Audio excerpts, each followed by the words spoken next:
ምንጊዜም ሚዲያ የዕለቱ ጉዳይ ከመጽሐፍት ገበታ ከአድማጮች መድረክ መስታወት የቅዳሜ ወጎችና የተወልደ እንግዳ መደበኛ ዝግጅቶቻችን ናቸው። 703 475 6309 ስልካችን፣ ምንጊዜም ሚዲያ @gmail.com የኢሜል አድራሻችን ነው። ሰብስክራይብ በማድረግ ቤተሰብ ይሁኑ። ምንጊዜም ኢትዮጵያ።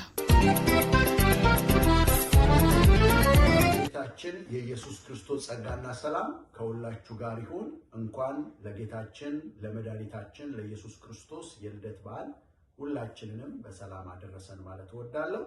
ፓስተር ሚካኤል ወንድሙ ነኝ ከዋሽንግተን ዲሲ የተቀባይ እግዚአብሔር ቃል አገልግሎት ቤተክርስቲያን። አሁን ወደፊታችሁ የመጣሁት በፊታችን የሚከበር የጌታችን ኢየሱስ ክርስቶስ የልደት በዓል አለ። እንግዲህ ይሄ የልደት በዓል በፈረንጅ ዲሴምበር 25 በአበሻ ደግሞ ታህሳስ 29 ይከበራል። እንግዲህ እንደምታውቁት በፈረንጅና በአበሻ በተለያዩ ቀናቶች ነው የሚከበረው። ብዙ ጊዜ ኢየሱስ ክርስቶስ የተወለደበትን ትክክለኛ ቀን ወደኋላ ሄዶ ከታሪክም ሆነ ከተለያየ ነገር መረዳት በጣም አስቸጋሪ እንደሆነ ይታወቃል። ስፔሲፊክ የተወለደበትን ቀን ማወቅ ከባድ ነው። ግን ዋነኛው በዚህ በዓል ልናተኩርበት የሚገባው ሁለት ነገር ነው። አንደኛው ይሄ በዓል ምክንያት አለው። ዝም ብሎ የመጣ በዓል ሳይሆን ምክንያት ያለው በዓል ነው። ምክንያቱ ኢየሱስ ክርስቶስ ለዓለም ከእግዚአብሔር ስጦታ ሆኖ መሰጠቱ ነው። ዮሐንስ ወንጌል ምዕራፍ 1 ላይ እንደሚነግረን ቃል የነበረው ኢየሱስ፣ እግዚአብሔር የነበረው ኢየሱስ ስጋ መልበሱ ነው። ይሄ ማለት እግዚአብሔር ኢየሱስ ክርስቶስን ለዓለም ስጦታ አድርጎ መስጠቱ ነው። አንደኛው ዋነኛ የዚህ በዓል ምክንያት እሱ ነው። ስለዚህ ሁላችንም ይህን በዓል ስናስብና ስናከብር መርሳት የሌለብን ነገር ምክንያቱን መርሳት የለብንም። ምክንያቱ ዋነኛ የበዓሉ አንኳር ሀሳብ ስለሆነ ምክንያቱ ኢየሱስ ክርስቶስ መሆኑን መርሳት የለብንም። ስለዚህ በዓሉን በምናከብር ጊዜ የበዓሉን ምክንያት ሳንረሳ የበዓሉን ምክንያት እያሰብን ለበዓሉ ምክንያት ደግሞ ትኩረት እየሰጠን እንድናከብር ይህንን መልእክቴን አስተላልፋለሁ። ሁለተኛ ደግሞ የተወለደበት ዓላማ ምንድን ነው? ይሄ እግዚአብሔር ስጦታ አድርጎ ለእኛ የሰጠን ክርስቶስ ለምን ዓላማ ነው የተሰጠን? ስለዚህ ኢየሱስ ክርስቶስ የተወለደበት ቀን ሳይሆን ትልቁ ነገር የተሰጠበት ምክንያት እና የተሰጠበት ዓላማ ነው። ዋነኛና መሰረታዊ ነገር ብዬ መወስደው ይሄንን ነው ወገኖች።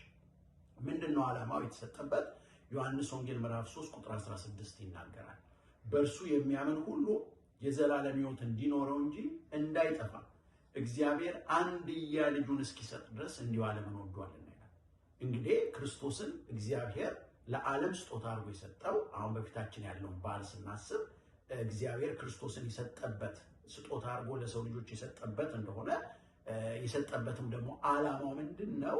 በሱ የሚያምን ሁሉ ሰዎች በአዳም ምክንያት የመጣባቸውን ውድቀት፣ የዘላለም ሞት፣ ጨለማ፣ ጥፋት ይሄ እንዲቀየርና እንዲለወጥ እግዚአብሔር የሰዎችን ቦታ ምትክ ሆኖ ይሄ ኢየሱስ ክርስቶስ ይዞ የሰዎችን ኃጢአትና በደል ተሸክሞ የሰዎችን ኃጢአትና በደል ተቀብሎ በመስቀል ላይ ሞቶ ከዛም ከሙታን ተነስቶ አርጎ ዛሬ በአባቱ ቀኝ አለ።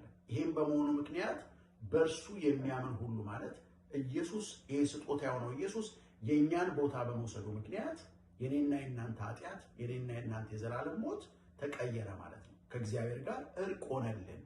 አምላክ ከፍጥረት ጋር ታረቀ በክርስቶስ ኢየሱስ ሞት። ስለዚህ ይሄ አንድ ሰው ይሄንን የዘላለም እርቅ የሚያገኝበት መንገድ ሲናገር በእርሱ ማመን ነው ይላል። ስለዚህ አንደኛው ይሄ በዓል ከበዓልነት ባሻገር በተሰጠን በኢየሱስ ክርስቶስ እንድናምን ያስፈልጋል። ይሄ በሆነ ጊዜ ማንም እንዳይጠፋ ነው ይላል። አያችሁ፣ ጥፋትን ለማስቆም ነው ኢየሱስ የተወለደው እና ሁላችንም ይህንን በዓል ስናከብር ይህንን ስጦታ ስናስብ እግዚአብሔር የእኛን ቦታ ወስዶ ኃጢአታችንን፣ ሞታችንን፣ ውድቀታችንን እንዲቀይርልንና ከአባቱ ጋር እንዲያስታርቀን የመጣ ነው። ስለዚህ ሁላችንም በዚህ ስጦታ ከእግዚአብሔር ጋር እንድንታረቅ፣ በዚህ ስጦታ ከእግዚአብሔር ጋር ህብረት እንድንጀምር፣ በዚህ ስጦታ ደግሞ ታሪካችን እንደተቀየረ፣ እጣ ፋንታችን እንደተቀየረ እንድናቅ ያስፈልጋል። ስለዚህ ደግሜን ጥቅስ ነግራችሁ ጨርሳለሁ። በእርሱ የሚያምን ሁሉ የዘላለም ሕይወት እንዲኖረው። አያችሁ፣ የዘላለም ሕይወት፣ የማይጠፋ ሕይወት፣ የማይሞት ሕይወት እንዲኖረው እንዳይጠፋ እግዚአብሔር አንድያ ልጁን እስኪሰጥ ድረስ ዓለምን ወዷል። በሱ የሚያምን አይፈረድበትም። በሱ በማያምን ላይ ግን አሁን ተፈርዶበታል ይላል። ስለዚህ ከመጨረሻው የእግዚአብሔር ፍርድ ልናመልጥ የምንችለው ይህንን ስጦታ ስናምነው፣ ይህን ስጦታ ስንቀበለው ነው። በዚህ ስጦታ ከእግዚአብሔር ጋር እርቅ ስናደርግ ነውና ወገኖቼ፣ ይሄ ስጦታ ከባህልነት አንድ ቀን ከሚከበር በዓል ያለፈ እኔና እናንተን ከአባታችን ከእግዚአብሔር ጋር ሊያስታርቀን፣ አባትና ልጅ ሊያደርገን፣ የዘላለም ሕይወት ወራሽ ሊያደርገን የተሰጠ ስጦታ ስለሆነ ይህን ስጦታ እንድትቀበሉ አክብራችሁ እንድትይዙት፣ ሁልጊዜ በዚህ ስጦታ እግዚአብሔር እንድታመሰግኑ ይሄ በዓል ይህንን ሊያሳስባችሁ ይገባል። ስላዳመጣችሁኝ እግዚአብሔር ይባርካችሁ። ተባረኩ።